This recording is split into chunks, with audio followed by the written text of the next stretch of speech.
10萬年前，我眼睜睜看着自己的徒弟一個個飛升上界，唯獨我這個做師傅的始終感應不到飛升的契機，甚至天道還嘲笑我根基太淺，想要飛升就先在閉關10萬年，導致我這10萬年裡每天不是種地就是釣魚。好在10萬年後，我的修為太過於強大，讓這方世界已經無法承載我的力量，勉強讓我飛升了。然而我剛到仙界就後悔了。就這？因為这跟想象中的仙界完全不一樣。難道還沒飛升成功？什麼？我的靈力呢？完蛋了！修為留在下界沒帶上來，難道又要我這活了10萬年的小伙子重新修煉？徒弟啊，你們到底在哪兒啊？怎麼還不來接我呀？後生，你從哪兒來的？咋從天上掉下來了？我是從下界飛升而來。這句話在舌尖滾了2圈，又被我咽了回去，一身修為都沒了。說這話誰信？是不是被妖鳥叼走又扔了？這種事兒在咱洛凡鎮時有发生。上個月老趙家的豬就是這麼沒的。洛凡鎮，這個名字我從沒聽過。飛升前我做過功課，5域9天36府，沒有哪個犄角旮旯叫這個名字。我該不會飛升失敗了吧？還是被通道甩偏了，掉到了仙界邊緣？不管哪種，都夠嗆。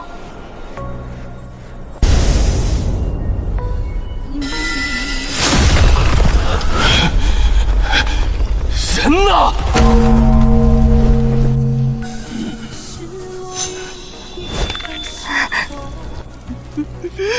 師傅呢？我那麼大個師傅呢？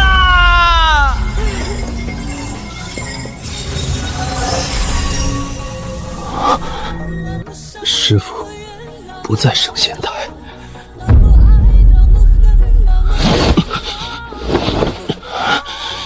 那他在哪兒？洛凡鎮。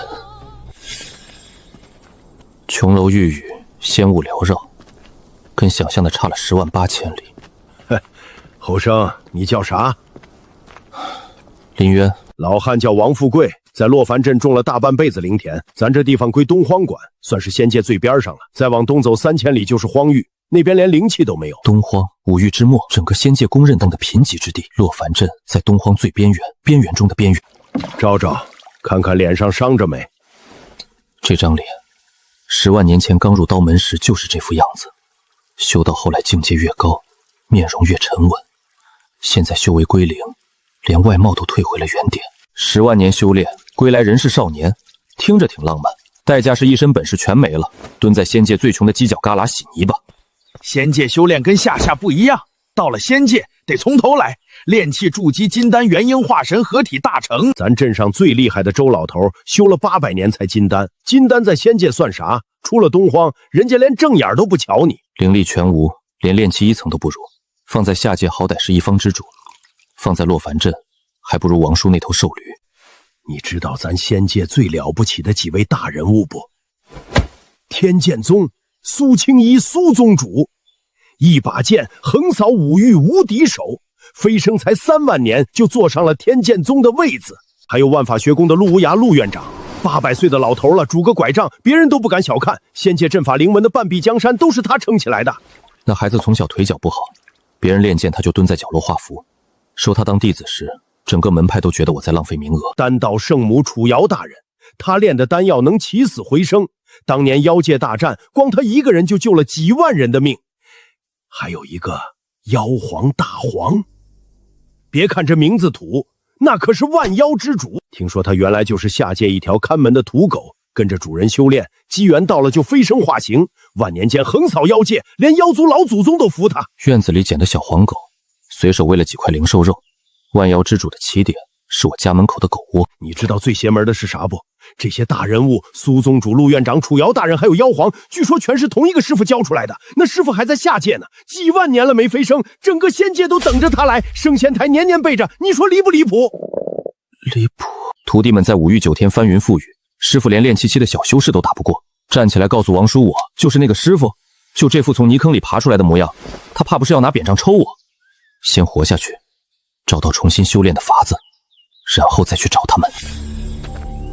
没人住，你先将就。灵田那邊缺人手，明天來幫我幹活，管飯。謝了。修為沒了，但10萬年悟出的東西刻在神魂深處，抹不掉。但洛凡鎮靈氣稀薄，對別人是劣勢，對我不是。靈氣越稀薄越純淨。看見了。開門，快點兒！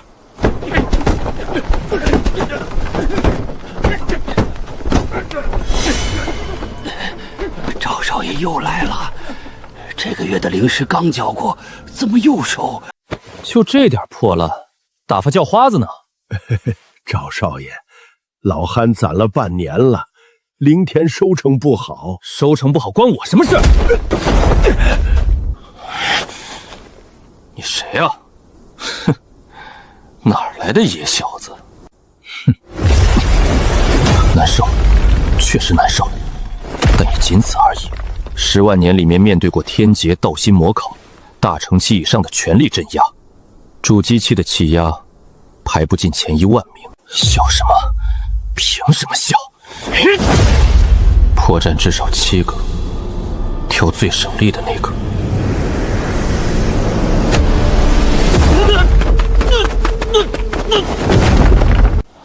一个凡人，徒手躲開了主機修士的攻擊。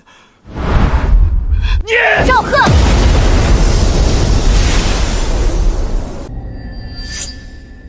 誰讓你對平民動手的？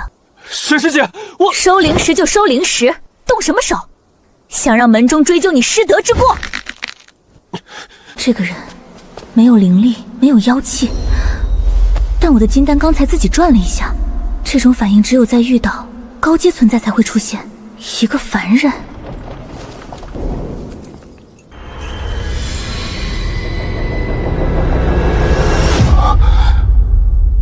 這段極其獨特的靈文刻法。師父，你看，我畫出來了。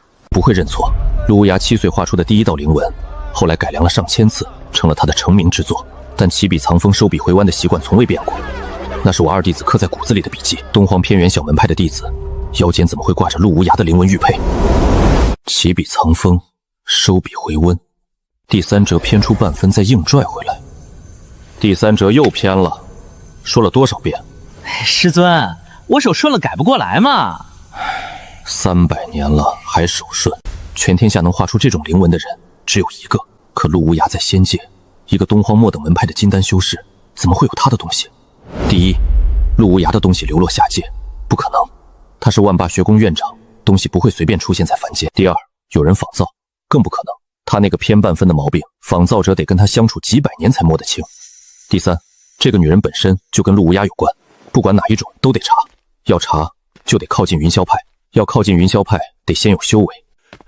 後生，你剛才怎麼躲開那一掌的？你真是凡人，運氣好。靈氣由天地元氣衍生，順着法則脈絡在萬物間流轉。這條規則放在哪個世界都一樣，經脈千瘡百孔。飛升法則剝離修為時，不是取走，是連根拔。50年，10萬年都熬過來了，50年不是不能等，但那塊玉佩不等人。雲霄派是個末等門派，弟子流動性大，線索一斷就再也找不回來了。等不了，得找捷徑。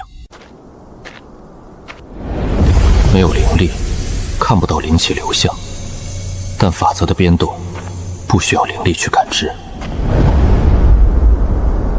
天然的聚靈陣雛形，3脈歸窩，自成循環，只要在關鍵節點上做引導，就能把方圓百里的靈氣聚到一個點上。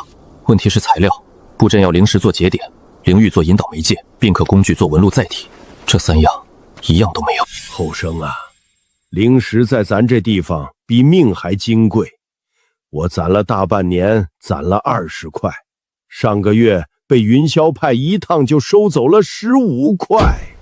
附近有沒有靈礦？有倒是有，鎮北有個廢礦，早些年產過靈礦石，後來被挖空了，鎮上的人偶爾去翻翻，運氣好能撿着幾顆碎渣。多遠？半個時辰。這後生到底什麼來路？挖得很徹底，連暴力邊角料都沒放過。右側岩壁下方約2尺，2層致密花崗岩中间法則波動異常，微弱但穩定。靈礦殘脈被2層花崗岩夾住，普通工具鑿不穿，靈力感知也未必能穿透，所以一直沒被發現。岩壁結構最脆弱的3個點。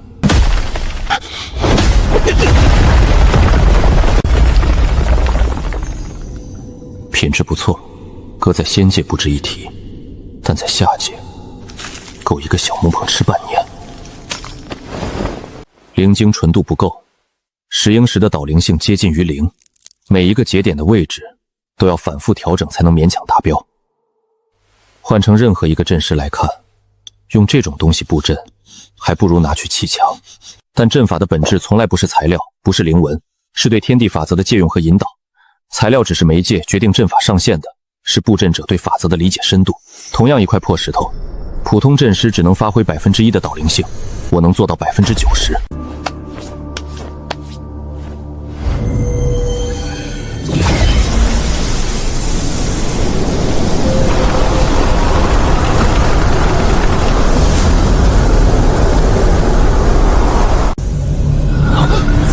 什么情况？灵气怎么突然浓了这么多？方向是震东，谁在那边布了聚灵阵？开什么玩笑！洛凡镇这地方，谁有本事布这種級別的陣？後生，你到底是什麼人啊？50年的進度被壓縮到3個月左右，可以接受。經脈修復了約1成，離煉氣期還有距離，但至少不只是一具凡人軀殼了。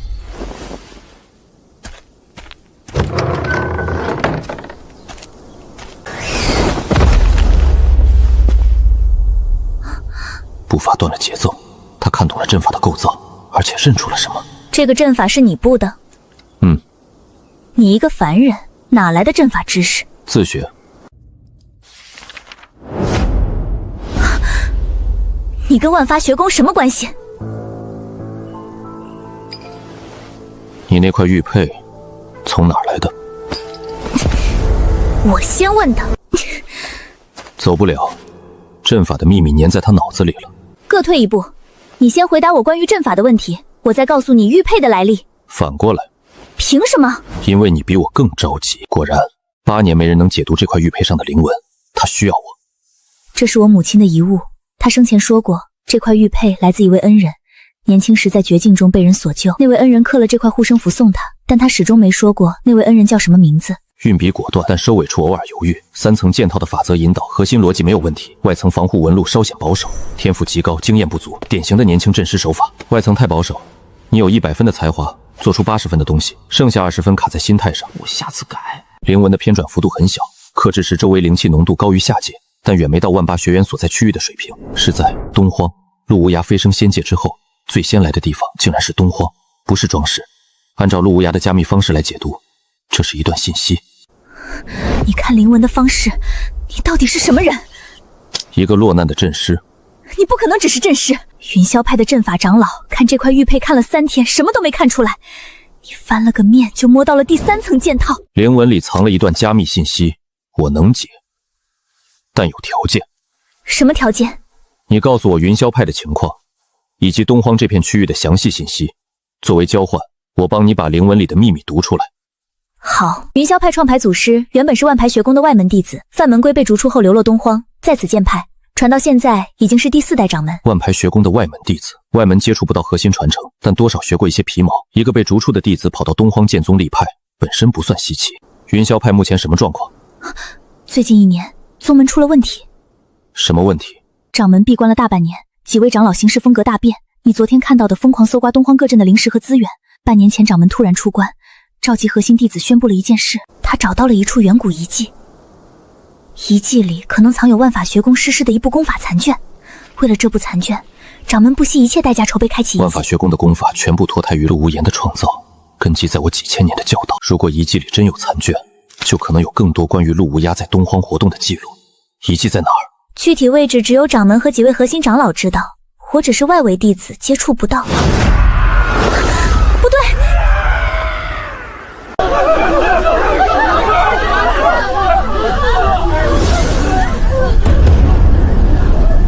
赵公子，老头子们都是些没用的废物，去了也是添乱。云霄派征调令：洛凡镇所有具备修为者，3日內前往北礦山報到開採進京石，用於開啟遺跡，不服從者驅逐出鎮。諸位也別覺得委屈，洛凡鎮是東荒最後一個有靈脈殘餘的鎮子了，出了這兒，外頭全是荒域，4階以上的妖獸遍地跑。你們這點修為出去，活不過3天。趙師弟，這些人大半都是練氣期的散修，去礦山能做什麼？靜慮石的礦脈至少需要築基期以上的修為才能開採。沈師姐，你在門中又沒有靠山，管這閒事做什麼？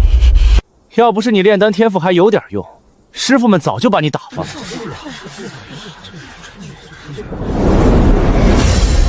底層邏輯不對，核心架構分明脫胎於陸無言早期設計的3元歸一體系，但被人粗暴地篡改過。原本精巧的法則引導被削去了1/3，硬塞進了一種陌生的、充滿侵略性的紋路。誰幹的？為什麼？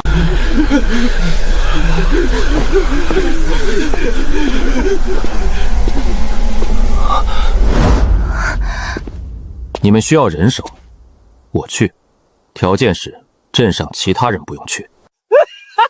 就你一個凡人，你去礦山能幹什麼？給人掃地？別上去！我是陣師，你們雲霄派要開啟遺跡，總需要一個懂陣法的人吧？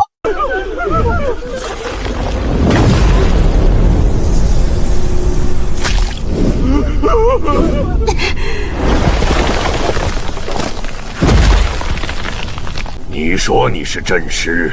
你袖口第7道紋，接線方向反了。帶上。陳長老，他一個凡，讓你帶上。元嬰靈壓下，一個凡人佔了3席。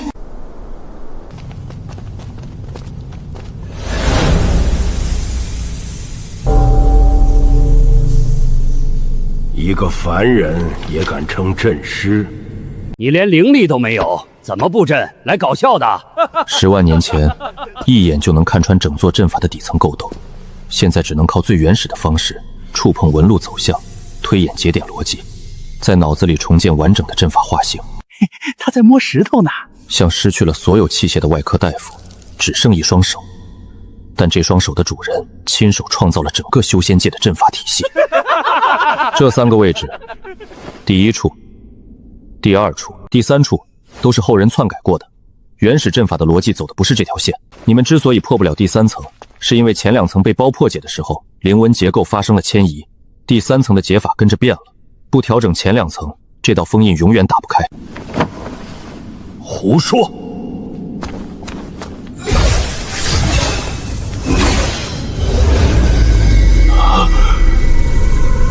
全對，你知道的。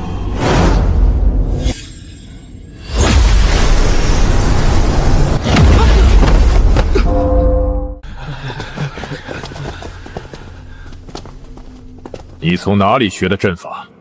在下是東荒散修的後代，祖上留了一些陣法筆記，自學的。渡劫期，在我執掌9天域的那些年裡，渡劫期的修士給我看門都嫌修為不夠。3天破了第3層封印，重賞。破不了，跟外面那些散修一起搬石頭。礦山深處的靈氣濃度是洛凡鎮的4、5倍，經脈裡的靈力在浸潤下開始舒展，經脈修復的速度又快了1截。左移半寸，過了，回來一點，停。是這裡。這個節點注3成靈力，勻速，別斷。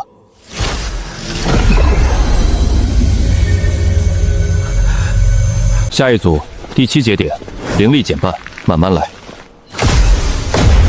這陣場裡的靈紋波動不是普通的封印反饋，陣法深處裡的靈紋骨架比預想的精妙得多。層層電條的邏輯鏈條中藏着一種隱蔽的信息編碼方式。我在下界教過陸無涯一種特殊手法，將傳承信息隱藏在陣法封印的底層邏輯中，外人破陣只能獲得通道，唯有理解底層編碼的人，才能读取真正的傳承。這不是封印陣法，這是傳承陣法。陸無涯，林兄弟，之前在洛凡鎮的事兒，是我有眼不識泰山。這瓶靈液品階雖然不高，但對凡人調養身上什麼事？給你透個底兒。掌門說，遺跡裡的東西他要7成，剩下3成歸參與者，但實際上他打算獨吞。所以你來找一個凡人當棋子，我跟幾個師兄弟商量好了，你幫我們在陣法裡暗中留一手，事成之後分你一份，怎麼樣？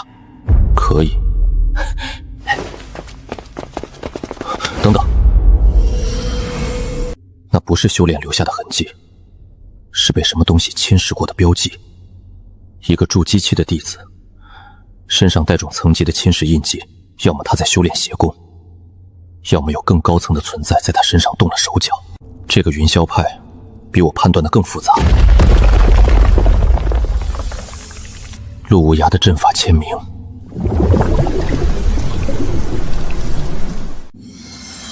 注入。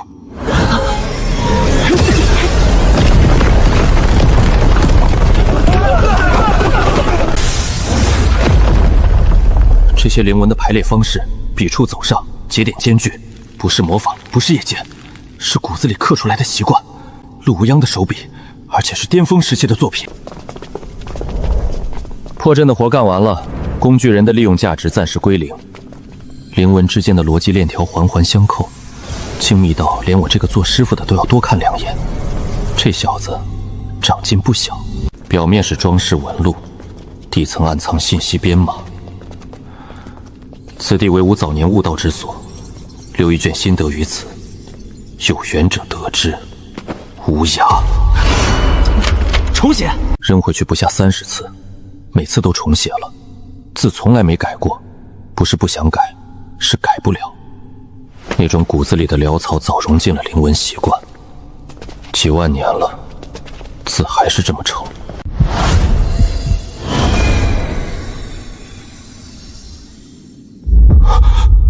我一直以為自己在仙界是孤身一人，靈力全失，根基盡毀，連他在不在都不確定。但他不僅活着，還預判了我飛升後可能落在東荒。這小子從什麼時候開始布局的？留這段話的時候抱着多大的希望，又做了多少手準備？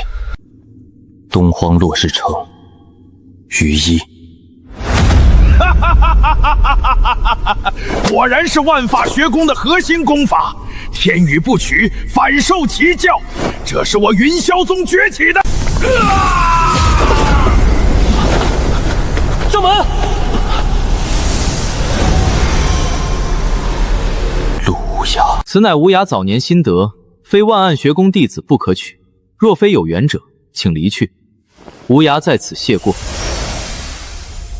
面子上客客氣氣，骨子裡的意思別碰我東西。這小子打小就這樣，一個破陣法也想攔我？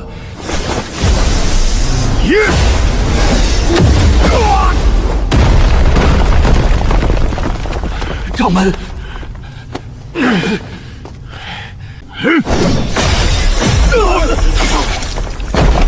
长老，防盜機制3層嵌套，反陣力上限，能扛住大乘期全力一擊。他那點渡劫期修為，拿頭撞都撞不開。解鎖條件需要陸無涯教過的一種特殊靈文解法，脫胎於萬發學宮正統功法，只有師出學宮的人才會，但不能動。一個沒連力的凡人當場用出萬發學宮的手法，等於自保江門。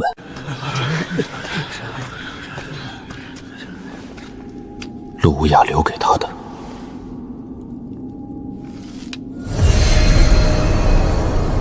陸無涯留的後手，玉佩就是鑰匙。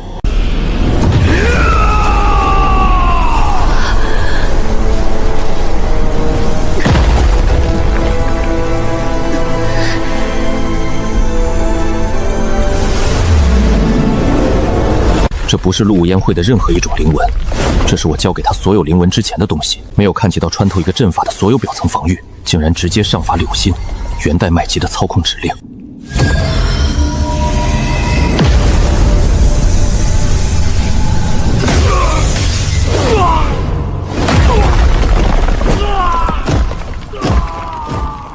渡劫期的掌門被一座陣法轟出了礦山。剛才陣法為什麼只打掌門一個人？的手。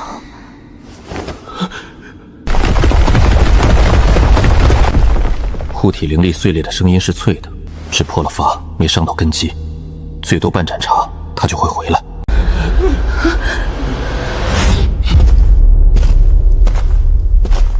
封山，所有人不许动！玉简在谁手里？陆前辈留给有缘人的东西，凭什么给你？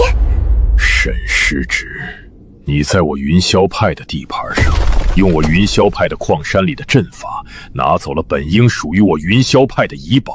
你觉得你走得出这座山吗？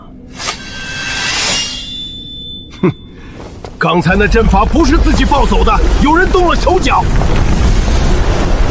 经脉堵塞80%，灵力近乎于零。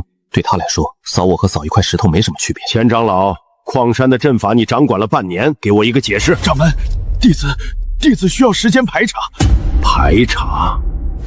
你有半個時辰。元嬰長老帶隊，金丹弟子分4組，搜遍每一條通道，目標沈佑威以及所有可能接觸過陣法核心的人。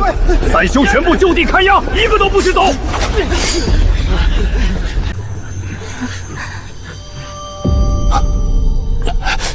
我肚子疼，矿洞哪邊能方便？是。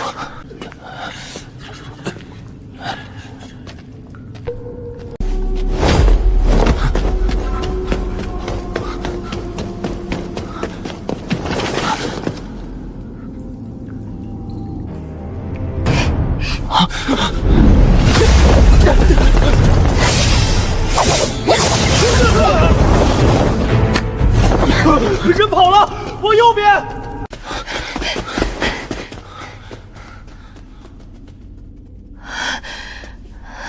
你現在是所有人的靶子，玉簡在你手裡一刻，你一刻不安全。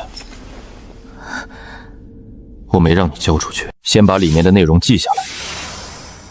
玉簡可以當籌碼，但腦子裡的東西沒人搶得走。這個凡人說話做事的邏輯太清楚了，不是散族後代該有的清楚。有緣人親戚，若你品行不佳，這段文字你根本看不到。你能讀到此處，說明你值得無涯信任。無涯此生修行意圖，受恩於一人，此人名諱林淵。若有朝一日你得見此人，請轉告他2句話。第1句，弟子們一直在等他；第2句，於醫師叔還在落日城。林淵，不可能！陸無涯口中的林淵是一位老人，他憑什麼能操控陸無涯留下的陣法？憑什麼能躲過渡劫期的臨時搜查？憑什麼比經營了半年的雲霄翠還熟悉這座礦山？記完了，大概70%。夠了，走。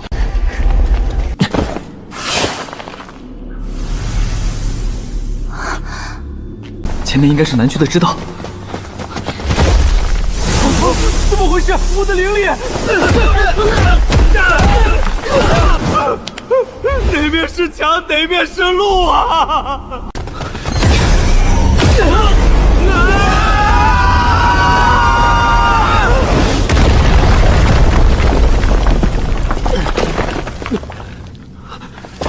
这是從南邊飛到北邊了。前面就是，沒有任何物理障礙預警。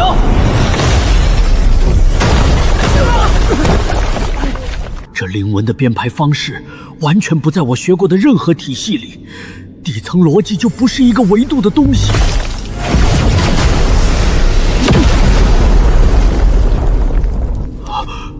我在哪兒？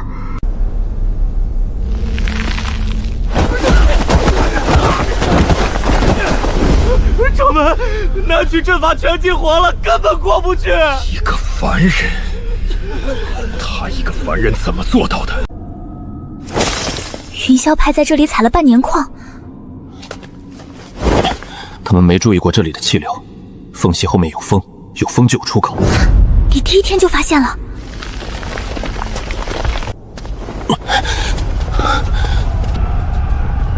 謝謝你。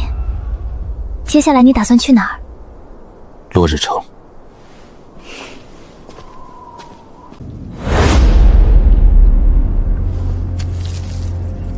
落日城，東荒出了个有意思的凡人阵师，正往落日城方向走，帮我盯着。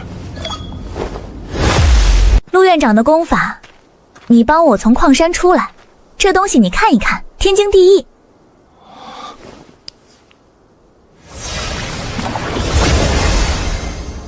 这是拿着练吧，基礎功法够你用的。3000年前我随手编的入门心法，专门给倒转、拆解成资质平庸的弟子打底子的。他改了，不是小改，是脱胎换骨。我教的地基上，陆胡牙蓋了一座我自己都盖不出來的樓。用徒弟創的功法修煉。你設計這套功法的時候，腦子裡想的是誰？我需要時間修煉，幫我護法。好。每一個轉折，每一次匯聚，都落在我對天地法則理解最深的節點上，沒有激起任何繞行。10萬年的道之領悟，在這一刻全成了導軌。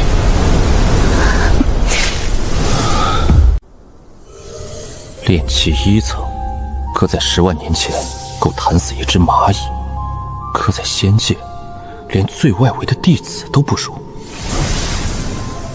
但不是凡人了。你用了3天。正常人修到煉氣1度，最快也要3個月。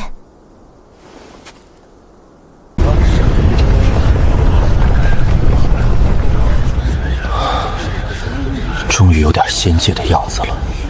孫伯明不是善茬，通訊御簡一用，消息比我們的腿快10倍，落日城未必安全。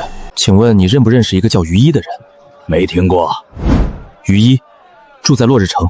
這名字挺普通的，但確實沒這號人。萬事閣或許能查到東荒最大的情報交易所，只要出得起靈石。多少？查一個人至少500下品靈石起步。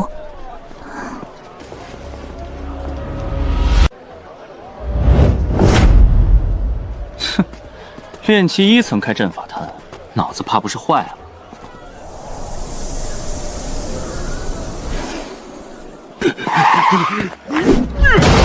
小子，這東西3個陣師都修不好，你要是能修，100靈石，修不好，把你這破攤子收了，別丟人現眼。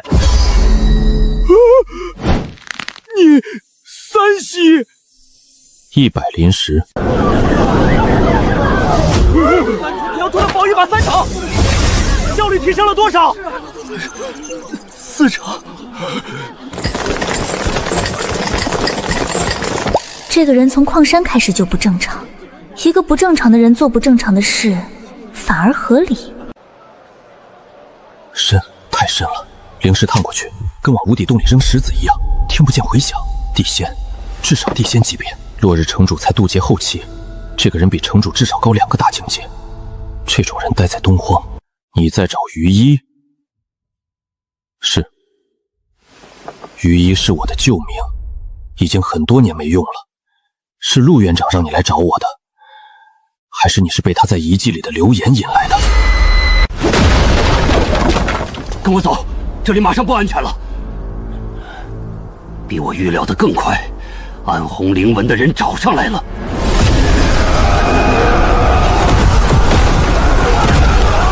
合體期不止1個。陸院長到底給了你什麼東西，讓這群瘋子傾巢而出？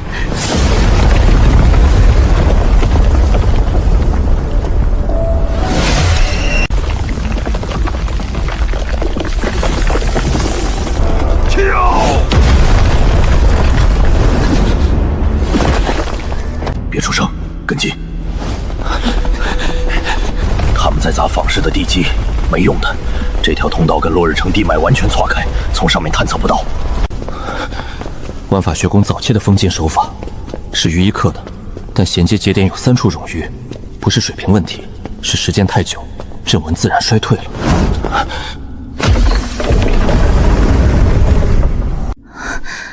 這地方住過人？不是恐懼，是克制。他在拼命壓住什麼東西。地仙級別的修士在情緒失控邊緣。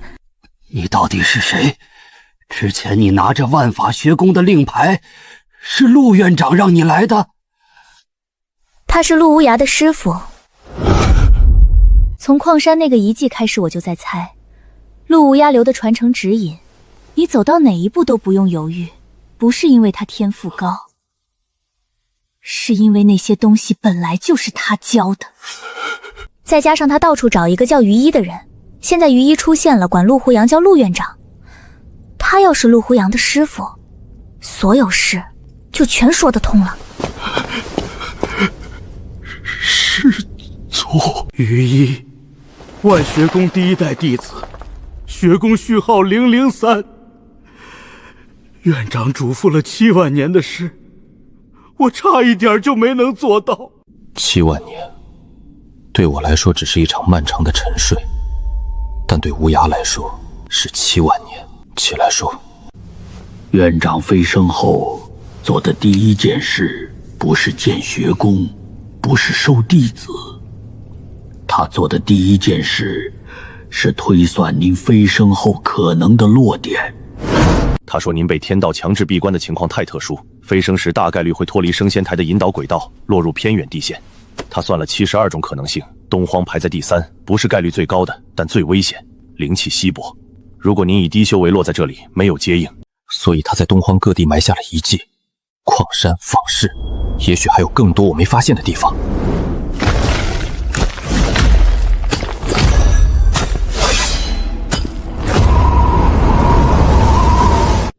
他在東荒留了17個據點，每一個都藏了傳承線索和接應陣法，唯一個排在第3的可能性。無涯現在在哪兒？學宮是在中央天庭。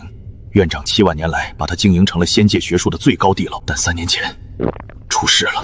一個自稱歸虛的組織3年間滲透了萬法學宮的外門，策反了一批弟子，甚至對院長本人發動過刺殺。學宮被迫收縮防線，關閉了大半山門。不止學宮，據我所知，天劍宗、煉丹閣、北域星辰殿全部遭到了不同程度的滲透。天劍宗沈星河、煉丹閣藥鼎婆婆、北域北彌子、星辰殿蘇葉蘭，加上無涯的萬博學宮，5個弟子同時被牽。你的意思是，他們知道我要飛升？我懷疑歸虛的真正目的不是什麼核心功法，他們是在提前切斷您所有弟子的接應能力。一個在下界閉關10萬年的人，修為打回原底，連自己落在哪兒都不確定，這種人值得一個覆蓋仙界的組織提前3年布局，除非他們知道一些我自己都不確定的事情。歸虛的幕後人，你查到了嗎？沒查到，但有一件事，院長跟我提過一次，只提過一次。他說，歸虛的核心功法理念，有些地方很像您教他的東西，但被扭曲了，同源不同流。我教過6個弟子，5個都有了下落。第6個關門弟子顧長安，飛升後在仙界徹底失蹤，連沈星河用星辰推索都找不到蹤跡。如果歸虛的功法同源不同流，那個源只可能是我，那個流。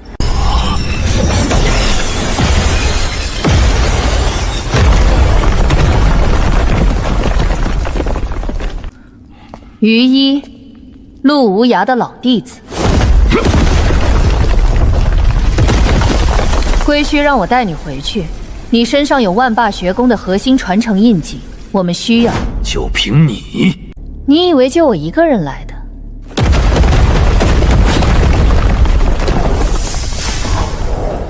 交出傳承印記，我可以不殺那2個廢物。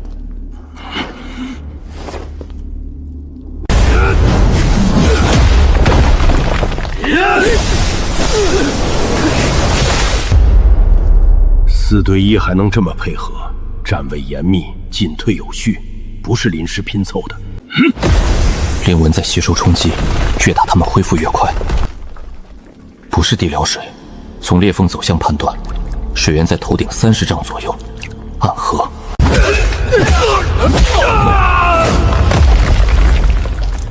靈紋結構，火屬性媒介佔70%以上，底層循環走的是血液導引。這套靈紋是我設計的，核心媒介是火屬性灵石粉末與暗红裂體的混合物，對水屬性靈氣天然排斥。循環節點會因為屬性衝突產生紊亂，輕則失控，重則反噬。歸墟的人拿了我的設計，改了外层，加了增幅模塊，但底层邏輯沒變。底層邏輯永遠是最難改的東西。這座地下通道173個節點，9個核心支撐點，主心骨的山系迸發，其中3個在這間密室正下方，石英流層隔開了暗河，擊碎3個關鍵支撐點，水就會灌下來。羽翼，聽着。密室正上方30丈處有暗河，水量極大，我需要你把它們全部逼到密室中央。你確定？80%把握。另外2成呢？那就被水淹死。好。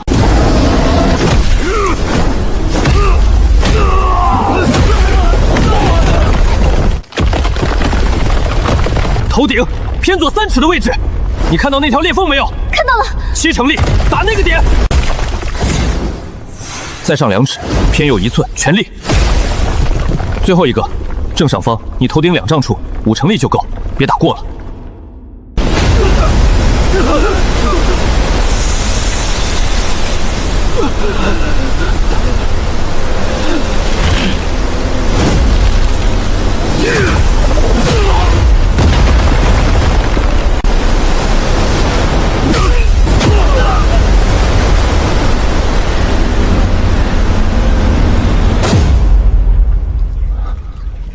你很有意思。暗红灵纹怕水，你不能走了。灵脉有3条裂痕，短時間內沒法痊癒。萬法城中域，萬血學宮在凡間的外圍據點，你要找師傅，那裡是最快的路。地圖上標了從東荒到中域的路線，師傅當年留的所有據點都在上面。歸墟的人不會善罷甘休，路上小心。煉氣2層，10萬年的積累正在甦醒，每一次實戰，每一次判斷，都在喚醒沉睡的根基。這是長安的字，寫字不是練劍，腕裡收着點兒。師傅，改不了了，手上記憶比腦子快。若你看到此信，說明我已不在人間。閱讀禁制，煉氣2層的靈力觸發不了，他設了門檻。前輩，你臉色不太好。走吧。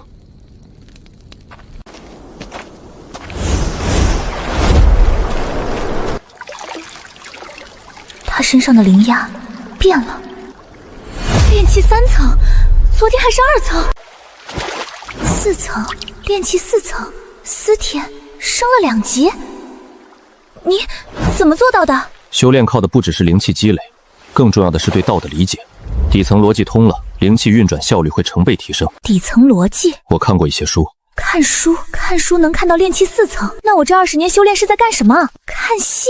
他每次突破都是在動腦子的時候，這種修煉方式我聞所未聞。我跟你說，絕對是真的！天劍宗蘇宗主親自發的尋人令。上哥，你聽過沒有？一柄仙劍，天劍宗的仙劍都沒有，正常排隊要排多少年，你知道嗎？最狠的是丹道聖母，親手煉的仙丹，市面上有價無市。北域鐵騎的庇護也不差。江九天那個人護短出名，你們都忽略了妖皇的承諾。妖族說一不二，他答應的事天塌了都給你辦。5個弟子聯合發布尋人令，上格高到離譜。他們在升仙台沒等到我，所以發動了全仙界搜索。聲勢這麼大，說明他們很確定了我已經飛升，只是不知道落在了哪裡。好消息，他們都還在，都還有能力做這種事。我現在的處境很危險。壞消息，全仙界都在找我。那個林淵到底什麼來頭？讓這幾位大人物親自找。有人說是他們的長輩，也有人說是上古大能轉世。反正能讓蘇宗主和萬霸學院院長同時低頭的人，肯定不簡單。長什麼樣？有畫像嗎？這就是最坑的，沒有畫像，描述就一句話：外貌可能很年輕，修為應該極高。你上哪兒找去？極高是多高？仙君，大羅？哼，反正肯定不是什麼助教金丹的小蝦米。誰要是找到這個林淵，一步登天了。可惜沒人知道他在哪兒，說不定還沒飛升成功，死在虛空通道裡了呢。你是不是該？不該。可他們是你的。暴露身份是最蠢的選擇。归墟在找我，赏金猎人在找我，我炼气4层连自保都勉强。曝光了，不管谁先到，我都会被架在火上。低调走，悄悄走，活着走到万法城。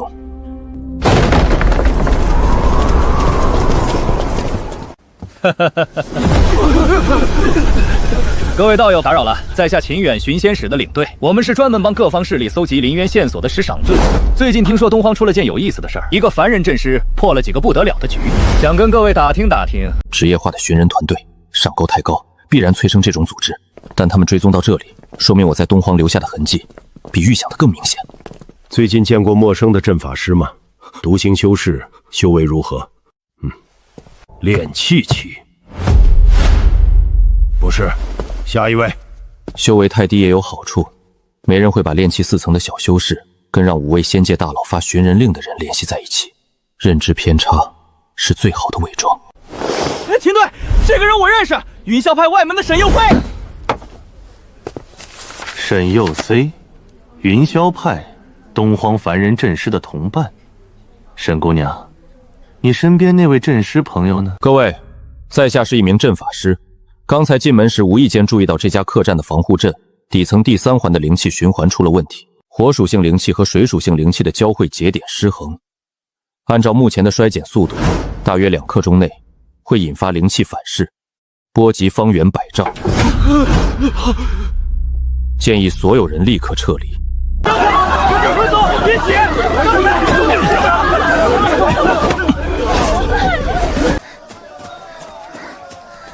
那個陣法真的要反噬？客棧的防護陣是最基礎的4象陣，結構簡單，運行穩定，300年都不會出事。所以你騙他們？3弟子，楚瑤。師父，這個丹方第3步哪裡不對啊？自己想。我想了3天了，師父你就給個提示嘛。當年那個整天追在我身後問丹方的小姑娘，現在被叫丹道聖母了。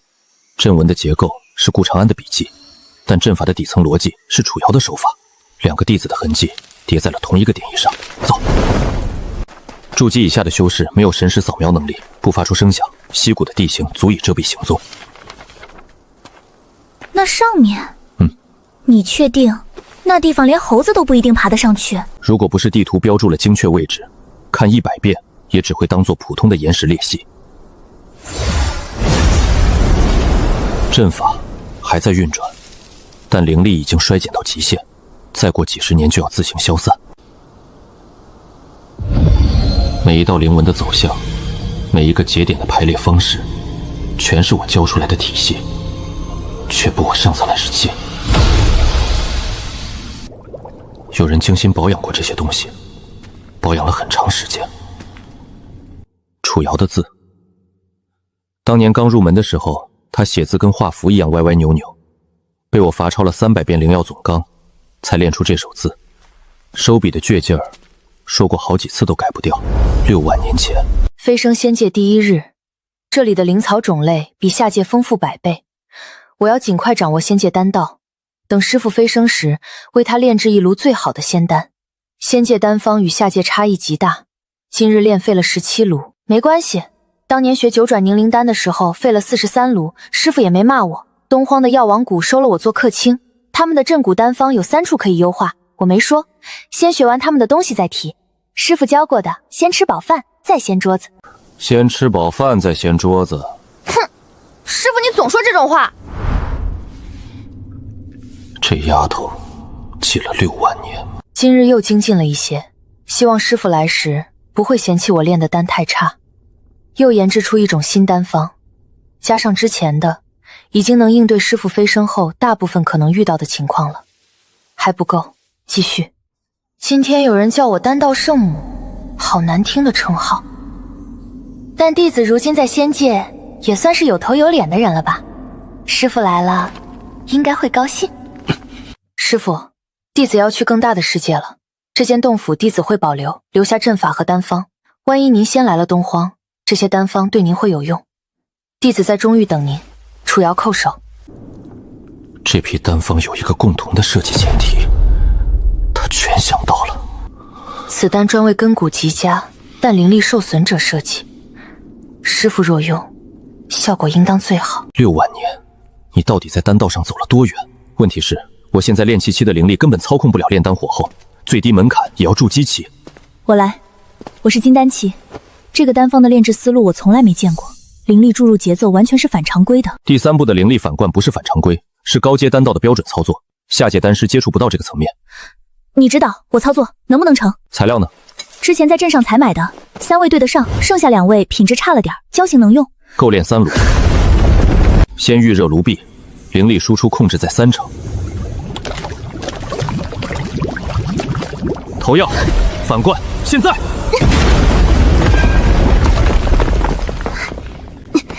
第2爐反灌。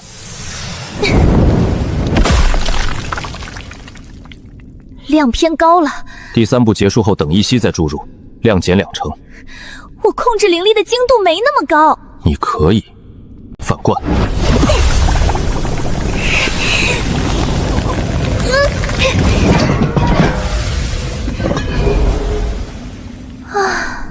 品膚差了點兒。藥力不是從外部衝擊經脈，是滲入經脈壁內部，從內側修復裂痕。這種設計思路，我在下界從沒見過。6萬年，楚瑤，你在丹道上到底走了多遠？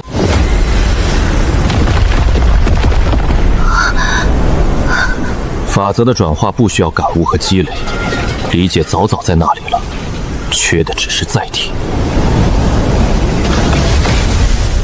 煉氣4層到築基，一夜之間連破數級，那不是築基期該有的東西，那種對法則的掌控深得沒有底。你什麼時候能告訴我真相？等我有能力保護知道真相的人的時候。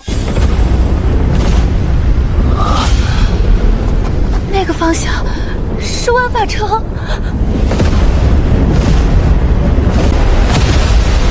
萬法城方向至少2處法陣同時被擊穿，才會出現這種規模的靈能外泄。萬法城，陸無涯在中域外圍最大的據點，駐紮着他的精銳，負責整個中域南部的監控。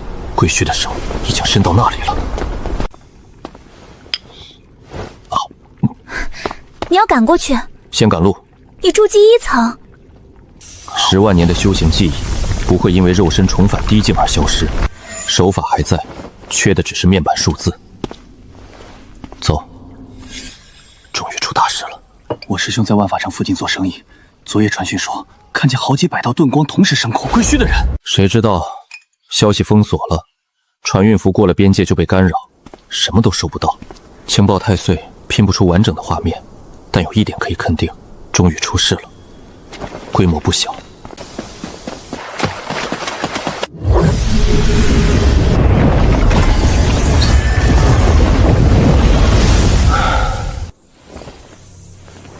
人的適應能力是有上限的，當離譜超過這個上限，大腦會自動放棄分析，選擇接受現實。你不覺得奇怪嗎？什麼？你這個修煉速度有什麼問題？沒問題，不是因為真的沒問題，是因為問了也不會有答案。金丹的契機來了，普通修士從築基到金丹，少則數年，多則數十年，反覆感悟，打磨根基，尋找天時地利。但我不是普通修士，10萬年的道之感悟壓在靈魂深處，等這一刻等得太久了。我要結丹。這個山谷靈氣濃度夠，西側有個天然石洞，我在外面布個隱匿陣。不用太複雜，2個時辰就夠。2個時辰結金丹，行，你說什麼都對。凝丹的過程，其他修士是摸索，我是複刻。靈氣運轉路徑，10萬年前我親手走過一遍。丹胚成型節奏，先收後放，先揉後剛，內壁壓實3次，再引天地靈氣共鳴法則的共鳴頻率。這一步普通修士全憑運氣，能感應到就是天才，感應不到就一輩子卡在築基。但對我來說，法則就擺在那裡，清清楚楚，每一條紋路我都認得。唯一需要小心的是肉身承受力，這具只修煉了10幾天的身體，扛不住太猛的能量衝擊。結丹了，那顆金丹洩露出來的氣息，純到不正常。我修煉了20年凝積的金丹，在青雲宗同輩中算上乘，跟他這顆一比，差距不是一星半點。這個純度和密度，已經接近古籍中記載的上品金丹。上品金丹，萬中無一，這合理嗎？這個威力，元婴初期，不，比元婴初期还干脆利落。元婴初期的修士打碎岩掌，做不到这种精准的力量控制。这不是力量的问题，是对术法本质的理解已经深到了一种荒谬的程度。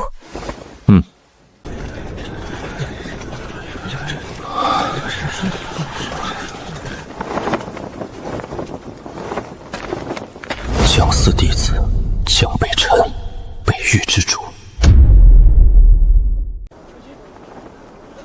弟子在一日，北域不乱一日。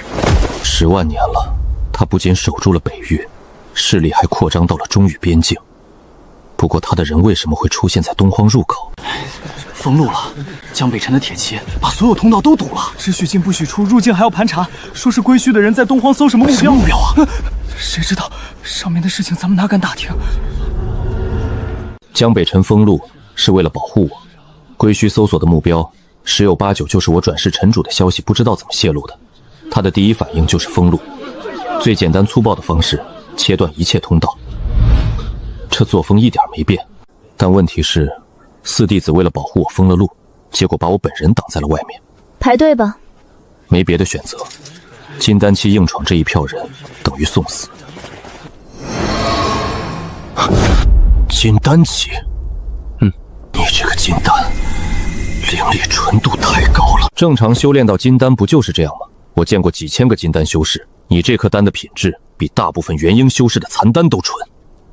要么你是100年一遇的天才，要么你用了什么禁术。元婴后期跑不掉打不过，只能糊弄，怎么开口？万法城被围了，归墟大举进攻万法城，守军撑不住了。说清楚，什么时候的事儿？3天前，归墟集结至少8支战队，从4个方向同时豪围。城主府已经发出了最高级求援信号。万法城，陆无涯的外围据点，那里陷落，通往二弟子核心区域的路就彻底断了。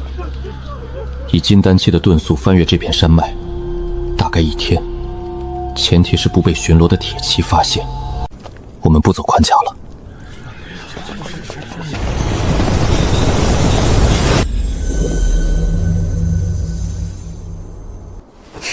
又在突破。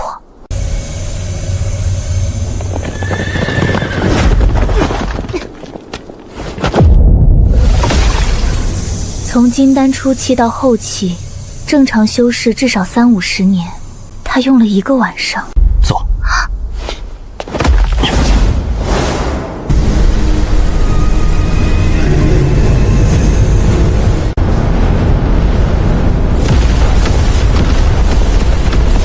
12个阵基，每个都有渡劫期守着，你打算怎么办？城内的防御阵法灵纹结构严谨，层次分明。陆无涯的路子先定框架，再填细节，每一笔都有出处，绝不浪费10万年半分灵力。当年陆无涯学阵法的时候最烦省略步骤，说差一笔都是差。问题不在城内，问题在外面这个罩子。暗红灵纹从外部全方位压制，让城内阵法只能发挥3-4成效能。但这套灵纹体系有个毛病，追求覆蓋面，犧牲了节点之間的連接強度。12個陣基是串聯的，互相依賴。城東連接線最長，靈紋在轉角處最薄，結構上的天然弱點沒法避免。如果這個陣基和相鄰的同時失效，整個大陣連鎖崩潰。第一塊骨牌，你在這裡等我。攔不住，也沒必要攔。金丹後期放在這個戰場上什麼都不是，任何一個歸虛修士隨手一拍就能把我碾碎。但普通修士隱匿靠減法，收斂靈力，降低存在感。我用加法讓自己和環境同頻，一滴水掉進河裡，誰都找不到。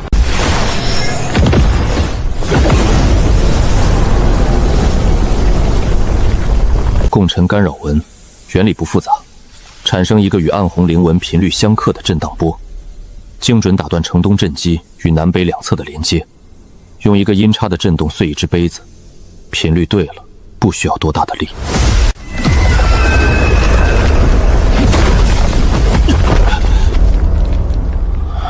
一個金丹期的螻蟻，怎麼摸到這裡來的？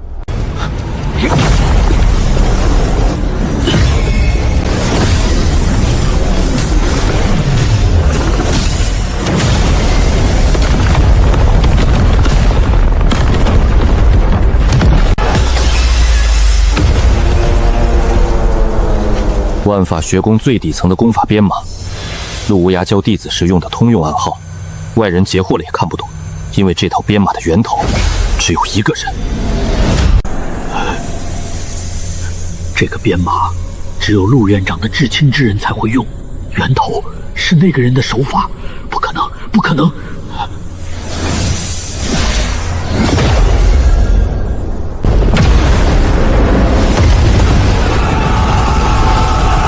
大陣破了！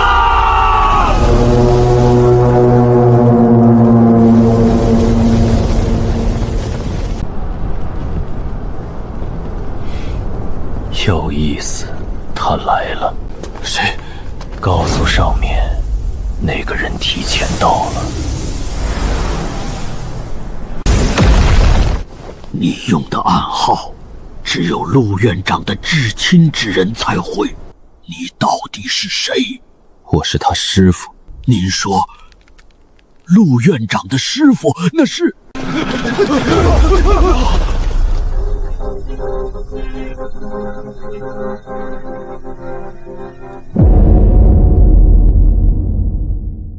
請閣下隨我入城。那屬下退什麼？從您變成了閣下，從彎腰變成了3步開外，一個天仙期修士的理智回路，只需要幾個呼吸。說吧。不是請講，也不是請師祖開示，就一個乾巴巴的說吧。萬發學宮建功至今，聲稱自己是臨淵師祖的，一共來了17個，歸虛組織派來的臥底就佔了9個。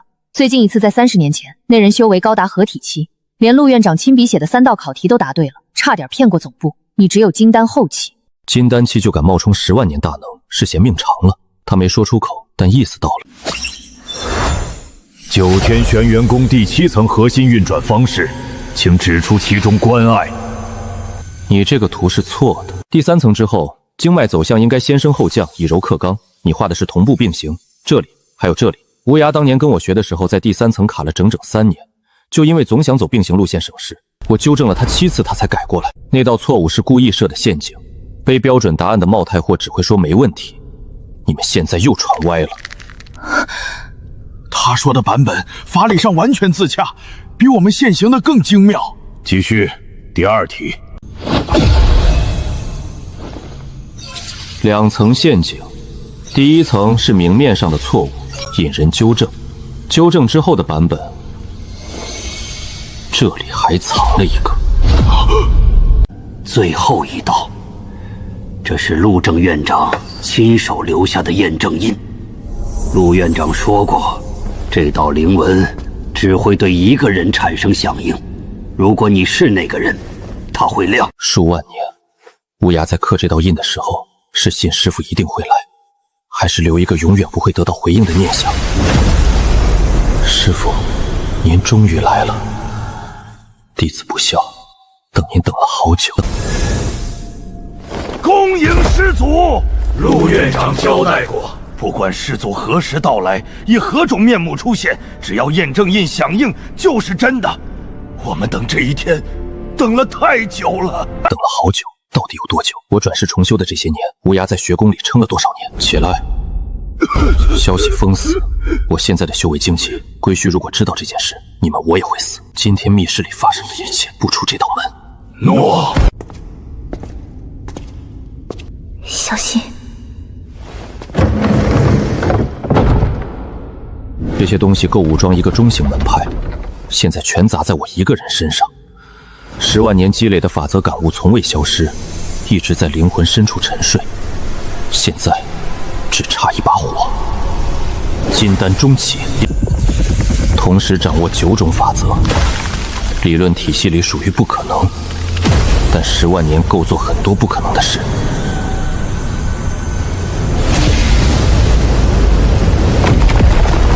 有色元嬰，活了8000多年，見過無數元嬰，從沒有哪個是9色的。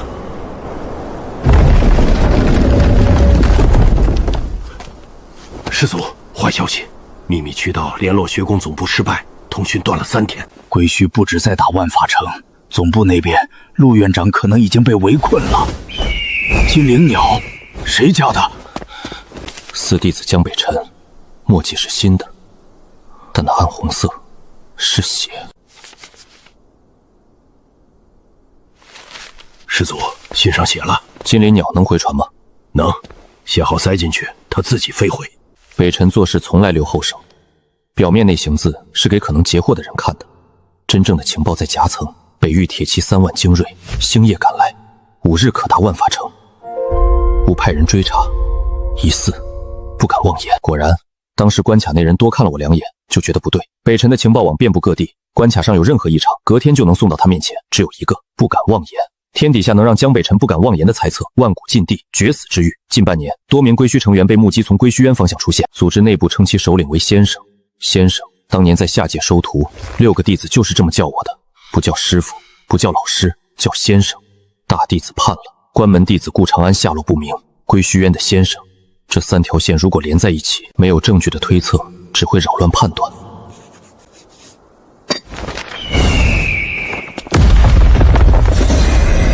移襲！這股氣息太熟了。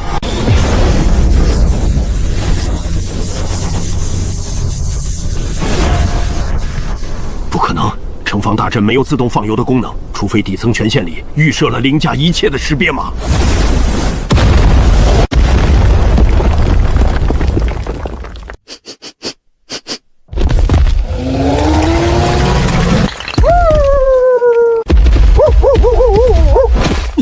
大黄，停！先缩！呸！別舔了！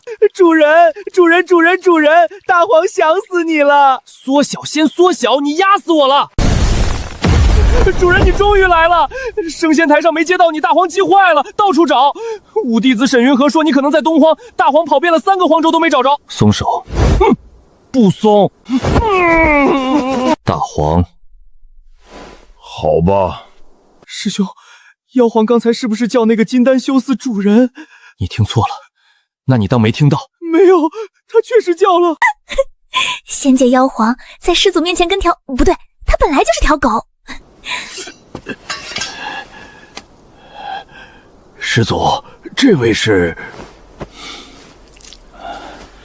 看門的。對，大黃是主人的看門狗，以前看門，以後也看門。師祖的看門狗是妖皇，能不能給個緩衝時間？主人，大黃有正事，這是大黃本命妖丹分出來的精華，修煉了9萬年攢下來的，就這一份，夠主人至少恢復到化神。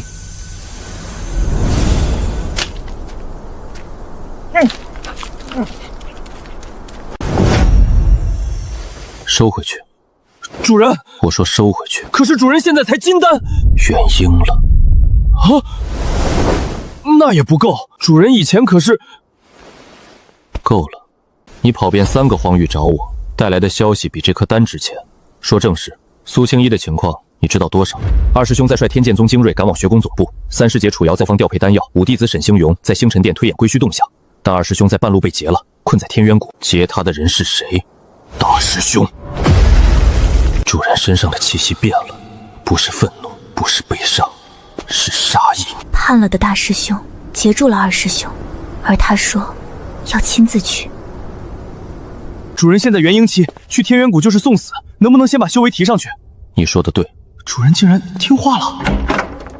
但不用你的本命精回，你在外面守着，誰都不許進來。那個妖皇殿下，城防東段的灵纹陣鏈需要臨。主人在閉關，但是3天，從元嬰中期到元嬰巔峰，老夫活了8000年，見過天才，沒見過這種的。3天就大驚小怪，主人當年在下界武道，一坐就是3000年。元力，质地变了，元嬰巔峰已經在碰化神的門檻。主人，北域鐵騎。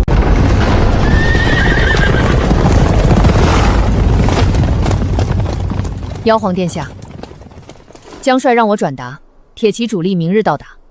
江帥本人因北域遭到歸虛組織騷擾，暫時無法親至。但他說，如果師父真的在這裡，請師父放心，北域鐵騎上天入地，在所不辭。師父，北域鐵騎統帥江北辰，先帝境，管他叫師父。情報帶了嗎？圍困7天，多名仙王級戰力，物資告竭，外援進不去。蘇青衣被攔在30天外，僵持3天3夜。我現在出發。主人，你瘋了！主人，你化神都不到，那邊归墟至少有仙王级別的，你去了。解圍从來不是我的強项，你應該知道。主人說走就跟着，這輩子、上輩子、上上輩子都這樣。接下來太危險了，你留在萬法城。還給您，他該回到主人手裡了。師父，灵纹為什麼要這樣排列？因為這樣排列最穩固。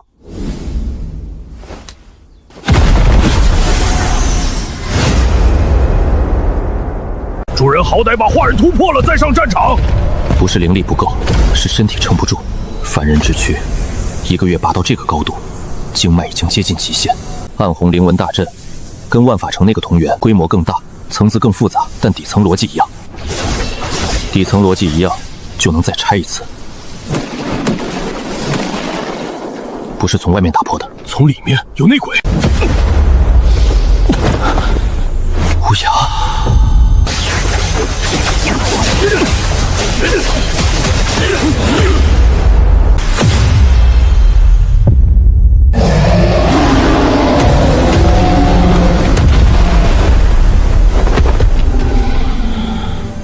乌鸦，师父来晚了。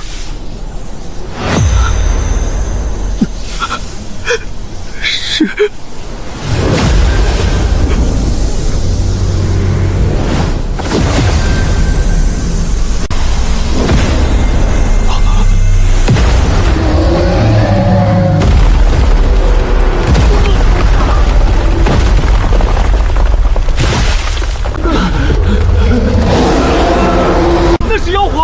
情报不是说销声匿迹了吗？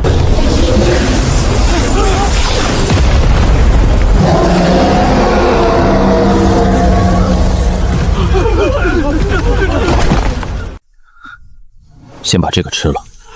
7万年，梦了无数次，每次醒来枕头都是濕的。師父，您修為只有化神期，飛升之後修為盡失。那些該死的天道法則，弟子要是早知道，晚一點再敘舊。先告訴我萬法學宮內部的叛徒布局，還有歸墟大陣所有陣基位置。叛徒至少3人，執事堂長老趙賀年，外門護法孫旭明，還有一個潛伏在陣法核心區的內應，身份未確認，但他能接觸到山門陣法的第19到第24號靈紋節點。大戰陣基我確認了7個，東南西北各一個明陣基，地下3個暗陣基，位置分別在。到底是我帶出來的弟子。烏鴉，我需要你做一件事，回到山門內部，集中所有還在抵抗的人，1刻鐘後全力激活主陣法的第36號靈紋節點。第36號，那是我自己設計的冗餘節點，不承擔任何防禦功能，只是為了結構穩定才保留的。激活它有什麼用？你的陣法是在我教你的基礎上創的，第36號節點的靈紋結構表面是冗餘的，但底層排列方式，你用的是我當年教你的浮光13式第9式變式。這個變式有一個你沒發現的特性，它可以被改造成信號發射器，輸出特定頻率的干擾波動，足以覆蓋整個暗紅靈紋大陣。我自己設計的陣法，49個節點每一個我閉着眼都能畫出來，但第36號還能這麼用？師父甚至沒親眼看過完整圖譜，只是聽我口頭描述了結構，3息之內就推出了這個方案。修為可以被剝奪，境界可以被打回原形，但刻在骨頭裡的東西，天道也拿不走。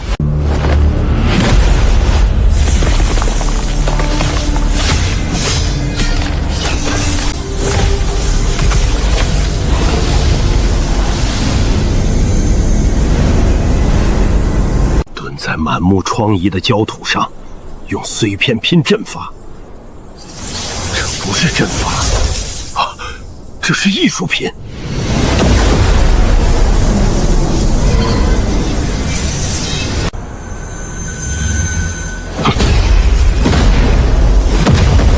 一聲悶響炸開，不是物理上的聲音，是暗红灵纹大陣崩溃時靈力反噬產生的震盪。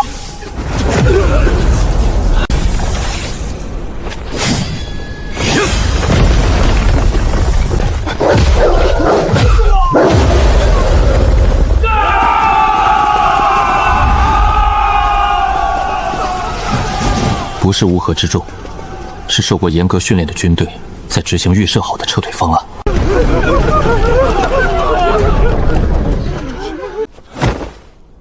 弟子萬法學宮院長陸無涯，恭迎師父。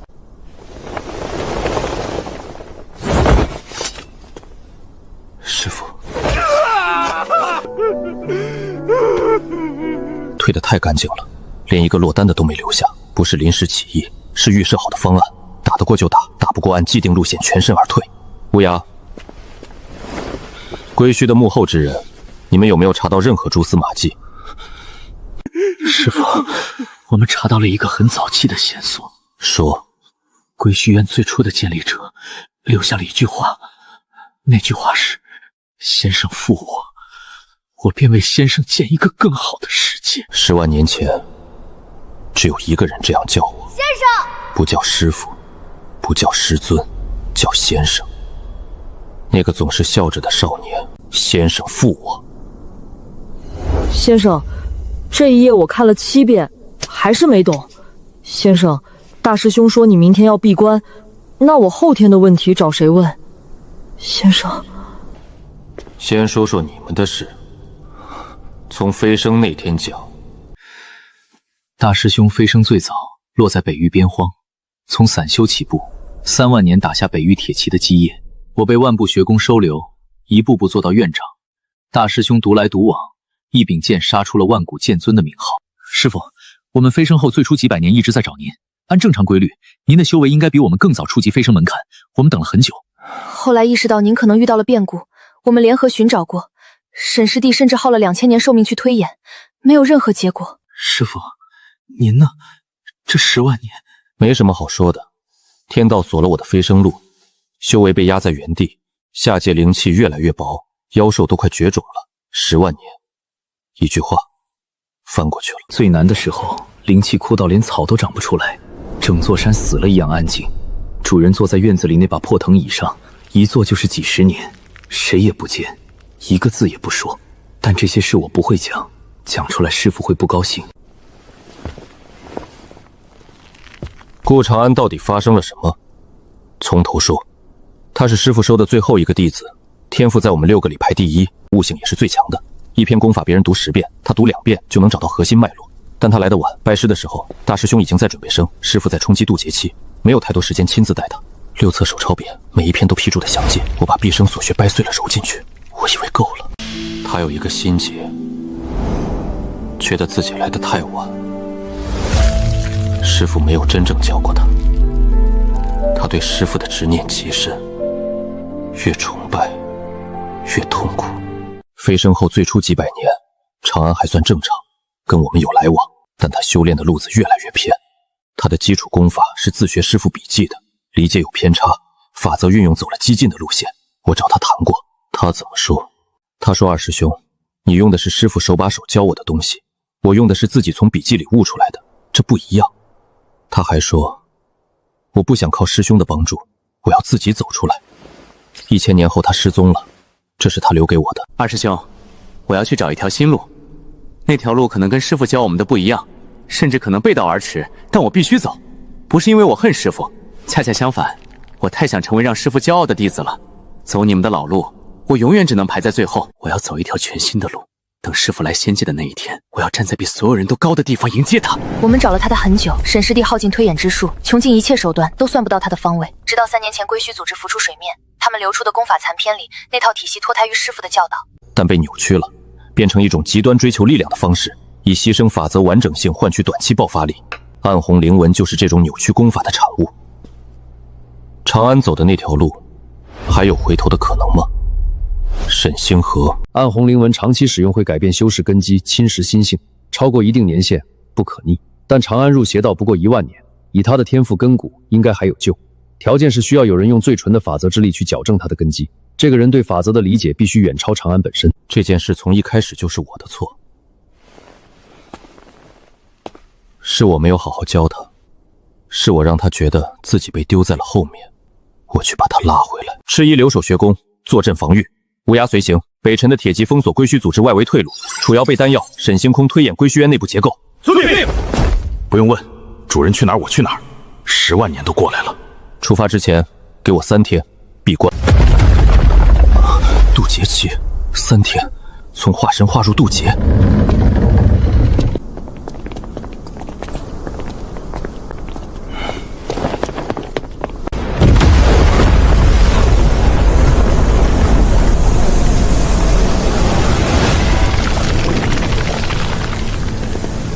先生，您终于来了，我等了1万年。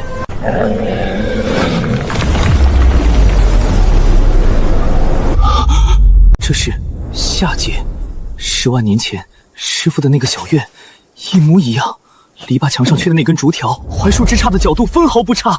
我10万年前埋的骨头的味道，师傅知道，但从来没挖出来过。这个味道也被复刻了。先生，你終於來了。忽強忽弱，每一次波動都伴隨皮下靈紋的閃爍。法則根基千瘡百孔，修為是靠扭曲法則硬堆上來的，代價每時每刻的法則反噬。吃飯的時候在疼，睡覺的時候在疼，說話的時候也在疼，呼吸的時候也在疼。長安年，這些年你一直很疼吧？不疼。弟子走的路雖然不同，但弟子做到了。弟子的修為比所有師兄師姐都高，弟子沒有給先生丟臉。我從來沒覺得你給我丟臉。先生負我這句話，你刻在了歸墟淵門口，告訴我到底哪裡負了你？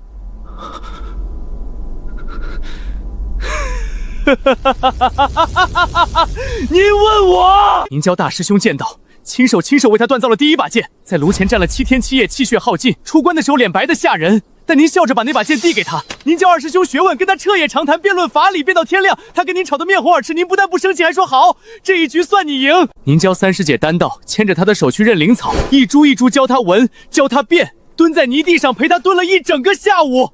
您教4教術兵法，在沙盤前推演了3天3夜。您教5教術星辰術數，陪他在山頂觀星觀了1個月。輪到我的時候呢，您把一摞筆記扔給我，說了一句自己看，然後就閉關了。10年，我在那間屋子裡等了您10年，筆記翻了幾百遍。第37頁開始有一段心法我看不懂，我在門外求見過4次，每次都被守關的法陣擋回來。10年後您出關了，出關第一件事宣布要衝擊渡劫期，您根本沒有看我一眼。自己看，有不懂的記下來，等我出關再說。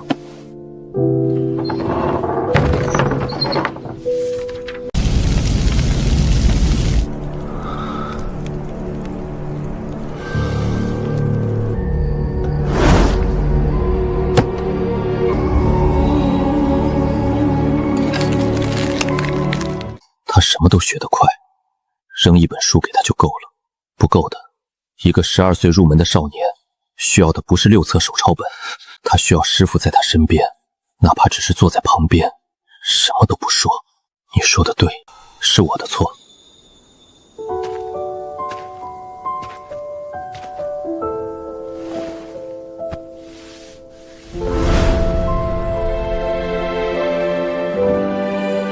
以後跟我，先生負我這4個字，你說的沒錯，但我便為先生建一個更好的世界。這句話是錯的，你不需要為我建什麼世界，你只需要好好的，你受的苦夠多了。回來吧，一筆一畫，一絲一縷，把他寫歪的每一個字重新描正。我想幫忙，我什麼都做不了，唯一的重塑靈紋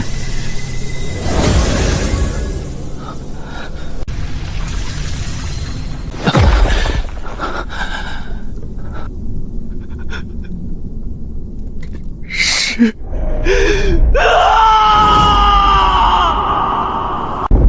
師父。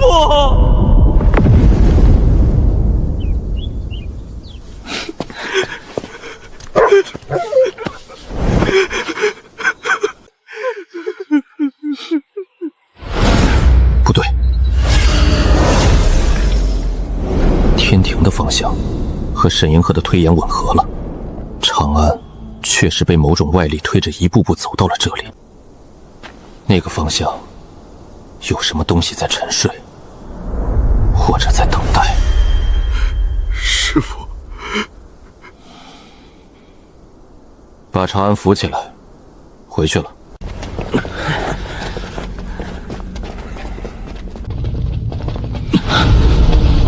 师父，外围封锁时截获了一批归墟组织的傳訊，我們破譯了其中一條，內容只有3個字：他醒了。